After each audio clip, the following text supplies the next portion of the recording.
Number 6 जो है ना वो शुरू करेंगे।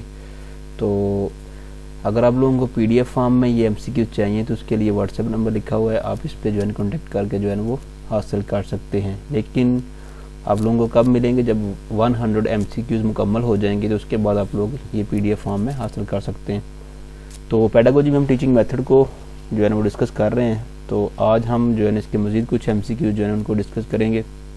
तो सबसे पहले जो हमारे पास MCQs है, a process in which a small group assembles to communicate with each other using speaking and listening and non-verbal processing in order to achieve instructional objective is।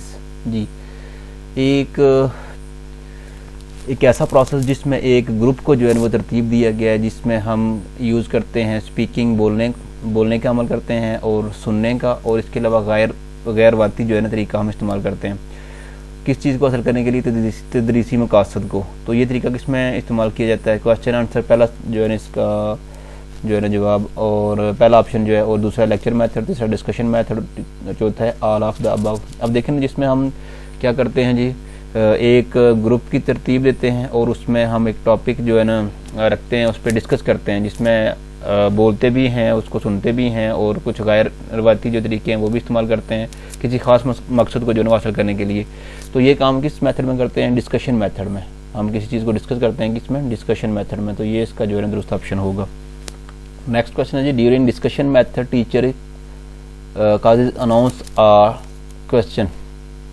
Ji, during discussion method teacher poses, causes की जगह pauses आता है, announce और ये announces आ जाएगा, announce आ topic.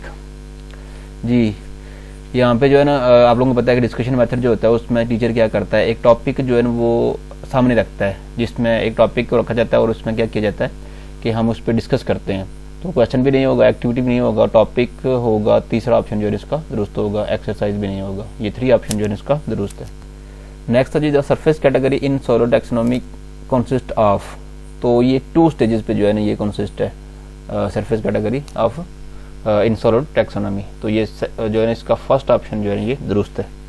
Next question है जी, the student will be able to translate our paragraph of English into Urdu, this objective for in the category of.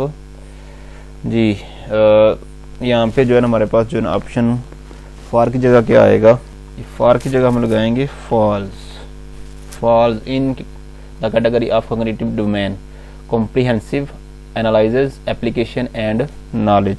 जी, होता क्या है जी, एक स्टूडेंट है वो ट्रांसलेट करता है पैराग्राफ, इंग्लिश का पैराग्राफ उसको उर्दू में ट्रांसलेट करता है। तो ये कॉग्निटिव डोमेन की किस कैटेगरी में आता है, तो ये कॉम्प्रिहेंसिव में आएगा।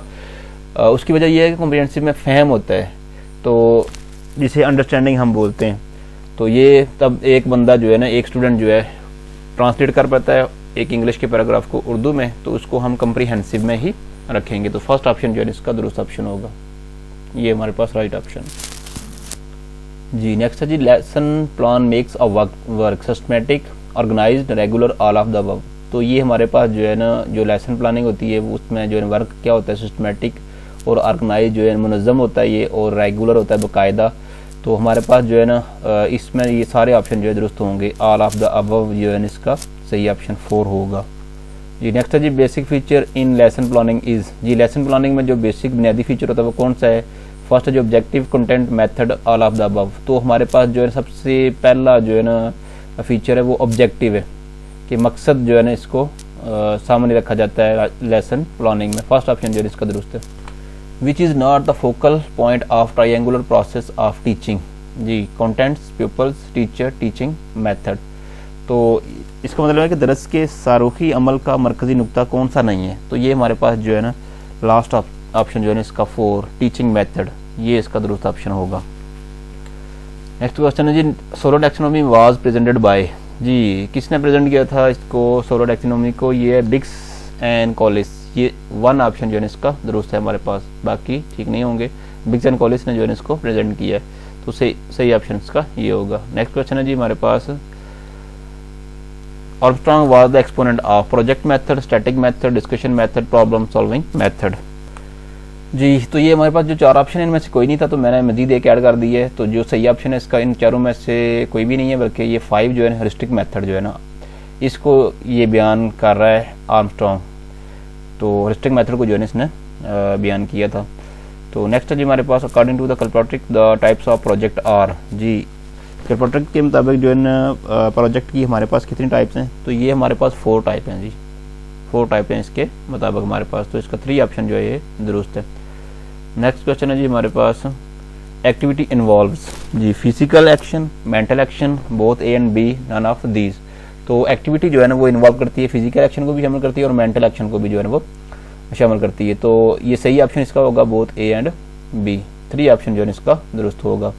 तो नेक्स्ट क्वेश्चन है जी हमारे पास आगे जी we move from specific to general in discussion method, drill method, deductive method, inductive method. जी तो ये हमारे पास जो है इसका सही ऑप्शन है जी इंडक्टिव मेथड। तो इसमें हम क्या करते हैं, इसमें हम जो है ना मूव करते हैं ख़ास से आम की तरफ। इंडक्टिव मेथड जो है इसका सही दुरुस्त ऑप्शन है, 4 ऑप्शन जो है इसका दुरुस्त है। नेक्स्ट है जी क्वेश्चन हमारे पास practice is made in, practice किस में की जाती है आप लोगों को ये पता ही होगा। तो फर्स्ट ऑप्शन हमारे पास डिस्कशन मेथड, ड्रिल मेथड, दूसरा है डिडक्टिव मेथड, तीसरा है और इंडक्टिव मेथड। बल्कि ड्रिल मेथड जो है इसमें हम क्या करते हैं प्रैक्टिस करते हैं। तो ये सेकंड ऑप्शन इसका दुरुस्त ऑप्शन होगा। और नेक्स्ट है जी हमारे पास the cooperative method is known as. जी ये क्या कहलाता है, question answer method, inquiry method, discussion method, lecture demonstration, inductive method. तो हमारे पास इसका जो है सही ऑप्शन होगा फर्स्ट क्वेश्चन आंसर मेथड, ये इसका जो है ना वो दुरुस्त ऑप्शन है। तो नेक्स्ट क्वेश्चन है जी हमारे पास which one is accountable in cooperative learning. जी कोऑपरेटिव लर्निंग में जो है ना वो जवाबदेह कौन है, individual, group, both A and B, none of these. जी इसमें जो है ना जवाबदेह इंडिविजुअल भी होगा इनफरादी तौर पर और ग्रुप की शक्ल में जो है वो दोनों ए और बी दोनों जो है इसके सही ऑप्शन होगा। तो आगे जी cooperative learning is an alternative to. जी कोऑपरेटिव लर्निंग किसका अल्टरनेटिव है, कोऑपरेटिव मॉडल का, टीचिंग मॉडल का, लेसन प्लान का, माइक्रो टीचिंग का। तो ये हमारे पास इसका जो सही ऑप्शन है वो है फर्स्ट कोऑपरेटिव मॉडल्स का, ये इसका क्या अल्टरनेटिव है। तो ये इसका सही ऑप्शन होगा। तो नेक्स्ट क्वेश्चन है जी हमारे पास आगे जो है ना ये क्वेश्चन की थोड़ी तरतीब चेंज होगी, चलें हम देख लेते हैं। The student like to spend the most of the time with. जी स्टूडेंट जो है अपना सबसे ज़्यादा टाइम किसके साथ स्पेंड करना चाहते हैं, पीयर्स, रिलेटिव्स, पेरेंट्स, टीचर्स। तो ये अपने जो हम उम्र लोग होते हैं उनके साथ जो है ना ज़्यादातर जो है ना टाइम को स्पेंड करना चाहते हैं। तो ये इसका सही ऑप्शन होगा 7 नंबर पे जो दिया गया हमारे पास। तो आगे जी at the highest level of hierarchy is. जी हायरार्ची का हाईएस्ट लेवल कौन सा है, तो ये हमारे पास इसका लेवल बन जाएगा जी फर्स्ट हमारे पास 12 पे हमारे पास दिया गया अंडरस्टैंडिंग, एवेलुएशन, और 14 पे एप्लीकेशन और नीचे है जी हमारे पास नन ऑफ दीज। ये क्वेश्चन की थोड़ी सी तरतीब चेंज हो गई है, चलें कोई बात नहीं, आप समझ आनी चाहिए। तो फर्स्ट जो है हमारे जो at the highest level of hierarchy, तो हाईएस्ट लेवल पे हमारे पास क्या आता है, इसमें एवेलुएशन आता है। तो ये इसका जो है ना दुरुस्त ऑप्शन होगा 13 नंबर पे जो दिया गया है एवेलुएशन, ये ठीक ऑप्शन। तो इस तरह से हमने कुछ क्वेश्चन अपने मुकम्मल किए। तो अगर आप लोगों को वीडियो पसंद आई और मजीद इस तरह के जो है ना क्वेश्चन आप लोग सीखना चाहते हैं तो चैनल को सब्सक्राइब कर लें, वीडियो को लाइक करें, शेयर करें। अपना भी ख्याल रखिएगा, अपने इर्द गिर्द मौजूद तमाम लोगों का ख्याल रखिएगा। अल्लाह हाफिज़।